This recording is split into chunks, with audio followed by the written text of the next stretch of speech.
Assalamualaikum warahmatullahi wabarakatuh. Perkenalkan, saya Afifah Nur Ismayanti dengan NIM 202112033. Saya di sini ingin memenuhi penugasan mata kuliah Auditing 1, yaitu pembahasan materi chapter 13 mengenai pemeriksaan biaya dibayar di muka dan pajak dibayar di muka. Ada 3 garis besar pembahasan pada materi kali ini. Yang pertama yaitu sifat dan contoh biaya dibayar di muka dan pajak dibayar di muka. Yang kedua, tujuan pemeriksaan audit objektif, biaya dan pajak dibayar di muka. Yang ketiga, prosedur pemeriksaan biaya dan pajak dibayar di muka yang disarankan. Sifat dan contoh biaya dibayar di muka dan pajak dibayar di muka. Biaya dibayar di muka yaitu biaya yang telah terjadi yang akan digunakan untuk aktivitas perusahaan yang akan datang. Contoh dan perkiraan-perkiraan yang bisa digolongkan dalam biaya dibayar di muka. Yang pertama, premi asuransi.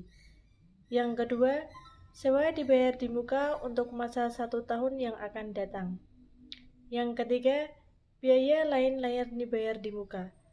Biaya lain-lain dibayar di muka misalnya seperti biaya iklan radio, televisi yang berdasarkan kontrak, barang-barang untuk promosi berupa hadiah gantungan kunci, payung, dan lain sebagainya.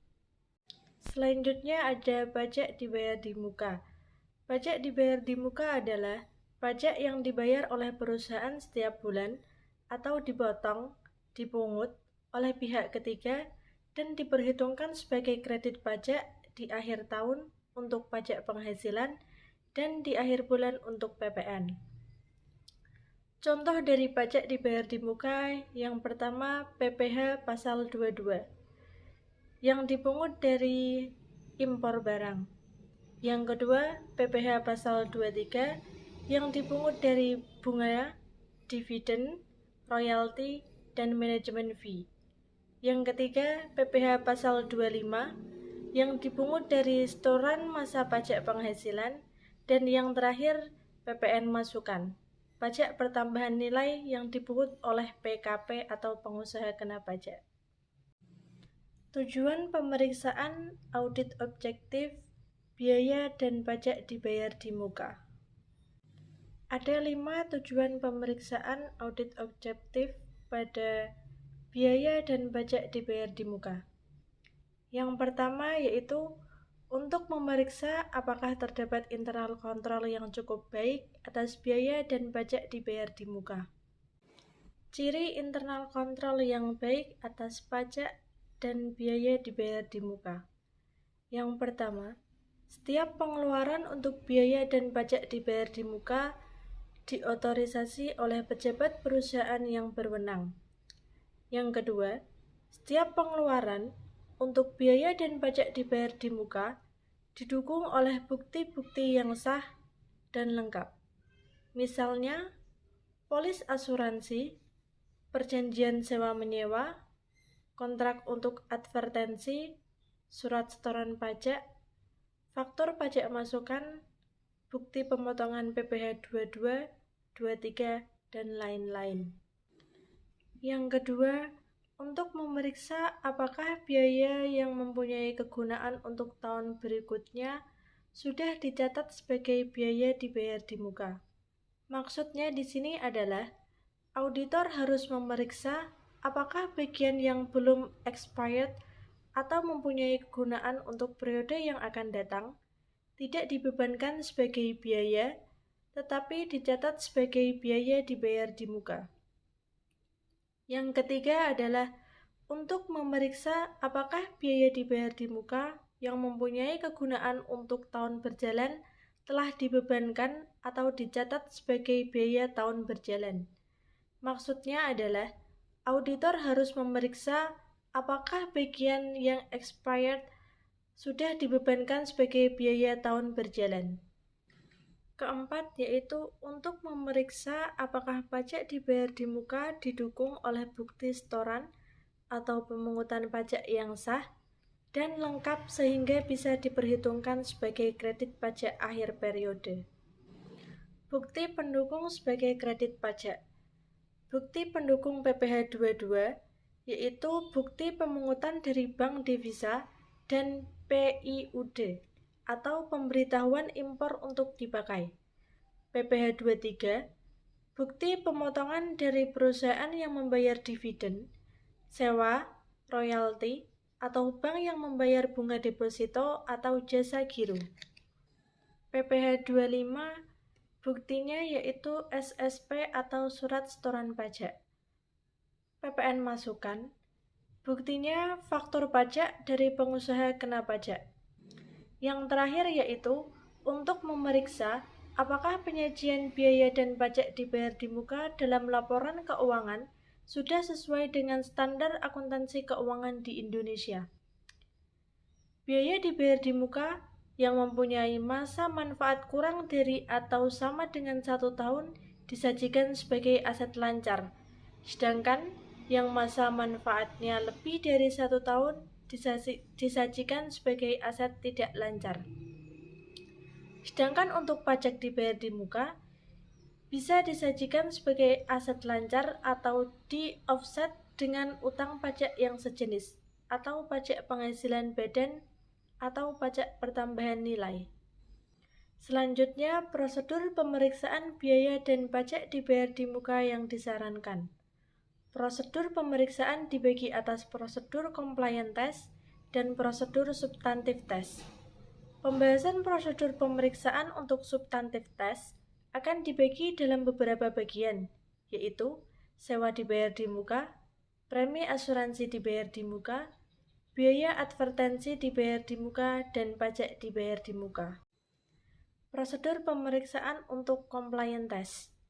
Yang pertama, pelajari dan evaluasi internal control atas biaya dan pajak dibayar di muka. Di sini terbagi menjadi 2. Yang pertama, dalam hal ini, internal control kuesioner yang digunakan tercakup dalam internal control kuesioner atas pengeluaran kas dan setara kas. Terbagi menjadi 4. Pertama, apakah setiap pembayaran yang menyangkut biaya dan pajak dibayar di muka didukung oleh bukti-bukti yang sah dan lengkap? Yang kedua, apakah pembayaran tersebut diotorisasi oleh pejabat perusahaan yang berwenang? Yang ketiga, apakah bukti setoran pajak faktor pajak masukan, bukti pemotongan pajak oleh pihak ketiga difile dengan baik dan rapi? Yang terakhir, apakah lease agreement, insurance policy difile dengan baik dan rapi? Selanjutnya, lakukan tes transaksi atau compliance test atas biaya dan pajak dibayar di muka yang digunakan sebagai sampel biasanya adalah bukti pengeluaran kas dan bank, dan sampel cukup dipilih secara random. Tarik kesimpulan mengenai internal control atas biaya dan pajak dibayar di muka.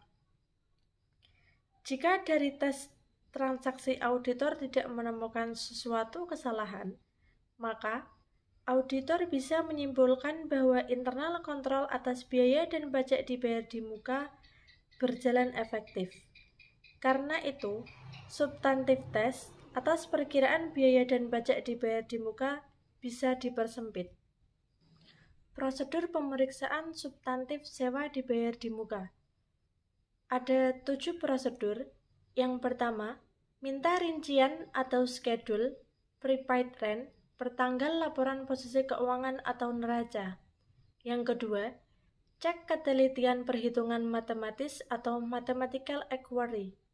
Yang ketiga, cocokkan saldo prepaid rent pertanggal laporan posisi keuangan atau neraca dengan saldo buku besar atau general ledger. Yang keempat, cocokkan saldo awal prepaid rent dengan kertas kerja pemeriksaan tahun lalu. Yang kelima, lakukan vouching untuk pembayaran prepaid rent di tahun berjalan dan periksa lease agreement, atau jika sudah dilakukan di compliance test, refer ke kertas kerja compliance test. Yang keenam, tee up atau tee in. total yang dibebankan sebagai biaya sewa ke buku besar biaya sewa. Dalam hal ada biaya sewa yang langsung dibebankan ke perkiraan biaya sewa atau tanpa melalui prepaid rent, jumlah biaya sewa di buku besar akan terlihat lebih besar. Yang ketujuh yaitu buat usulan audit adjustment jika diperlukan. Prosedur pemeriksaan substantif premi asuransi dibayar di muka. Yang pertama, minta rincian prepaid insurance per tanggal laporan posisi keuangan atau neraca. Yang kedua, cek mathematical actuary. Yang ketiga, cocokkan saldo prepaid insurance per tanggal laporan posisi keuangan dengan saldo buku besar general ledger prepaid insurance. Yang keempat, cocokkan saldo awal prepaid insurance dengan kertas kerja pemeriksaan tahun lalu. Yang kelima, lakukan vouching untuk pembayaran premi asuransi di tahun berjalan. Perhatikan apakah ada diskon untuk pembayaran tersebut. Yang keenam, periksa polis asuransi dan cocokkan data dalam polis asuransi. Yang ketujuh, tie-up total yang dibebankan sebagai biaya asuransi ke buku besar biaya asuransi. Yang kedelapan, periksa apakah nilai pertanggungan atau insurance coverage cukup atau tidak dalam arti tidak terlalu besar dan tidak terlalu kecil. Yang kesembilan, perhatikan apakah di dalam polis asuransi terdapat bankers clause, maksudnya apakah dalam polis asuransi tersebut ada salah satu pasal yang menyebutkan bahwa kalau terjadi klaim karena yang diasuransikan terbakar atau hilang, maka ganti rugi harus dibayarkan kepada bank. Dan yang terakhir, buat usulan audit adjustment jika diperlukan. Prosedur pemeriksaan substantif prepaid advertising. Yang pertama, minta rincian prepaid advertising per tanggal laporan posisi keuangan atau neraca. Yang kedua, cek footing dan cocokkan saldo akhir prepaid advertising ke buku besar dan saldo awal ke kertas kerja pemeriksaan tahun lalu. Yang ketiga, periksa bukti pembayaran dan surat perjanjian atau untuk iklan di TV, radio, billboard, dan bukti pembelian untuk barang-barang souvenir. Yang keempat, periksa kebenaran pembebanan ke biaya untuk barang-barang souvenir harus dilakukan stock opnam atau perhitungan fisik pada akhir tahun. Prosedur pemeriksaan substantif prepaid taxes. Yang pertama, minta rincian prepaid taxes per tanggal laporan posisi keuangan atau neraca. Rincian bisa diper jenis pajak atau dicampur. Yang kedua, cek footing dan cocokkan saldonya dengan buku besar. Yang ketiga, untuk pajak penghasilan, bandingkan angka prepaid taxes di rincian dengan SPT PPh Badan. Yang keempat, untuk pajak pertambahan nilai atau PPN masukan, bandingkan angka prepaid taxes di rincian dengan SPT masa atau SPM. Sekian dari penjelasan materi mengenai biaya dan pajak dibayar di muka. Apabila ada kesalahan dalam penjelasan materi dan kesalahan dalam pengungkapan kata baik yang disengaja maupun tidak, saya pribadi mohon maaf yang sebesar-besarnya. Terima kasih.